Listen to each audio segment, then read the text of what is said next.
During the time that Israel was divided, God told a prophet named Elijah that there would be a drought in the land.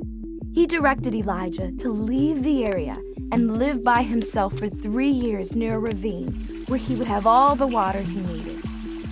One day, God told Elijah to go and confront King Ahab and his wife Jezebel about leading the Israelites to worship a false god named Baal. Elijah asked Ahab and all the people of Israel to meet him on the top of a mountain. Ahab brought 450 prophets of Baal with him.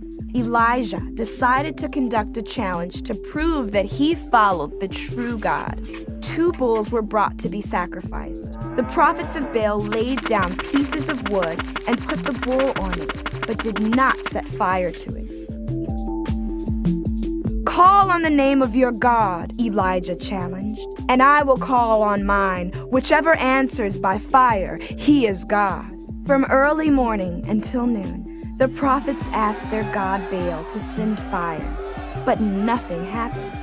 Elijah taunted them, "Shout louder! Perhaps your God is in deep thought or sleeping."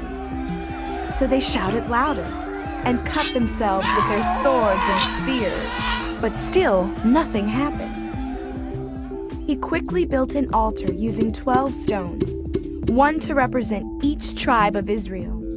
Finally, he asked those around him to pour water all over the bull and the wood. There was so much water flowing that it filled the trench around the altar. Then Elijah called out, "Let it be known today that you are God in Israel." And fire fell from the sky and burned up the bull, the wood, and even the stones and soil. When the people saw this, they fell to their faces and yelled, "The Lord, He is God!" The prophets of Baal were then arrested and killed in the valley below the mountain.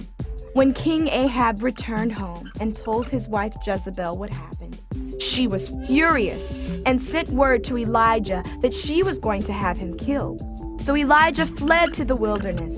There he met an angel sent by God to take care of him, who gave him food and water. Eventually, God told Elijah that Elisha would take his place as a prophet in Israel. Not long after, Elijah and Elisha were walking along the road, and a chariot and horses made of fire appeared out of nowhere and took Elijah up into the sky. So Elisha continued to do God's work, performing miracles, and at one point even raising a young boy from the dead. Elijah stretched out his body over the boy and caused him to sneeze 7 times, bringing him back to life. For many years after, God continued to use Elisha and a number of other prophets to perform miracles and warn the Israelites of all that would happen to them if they did not follow God. Despite the prophets' warnings, the next several kings led Israel further and further from God. It was only a matter of time before things had to change.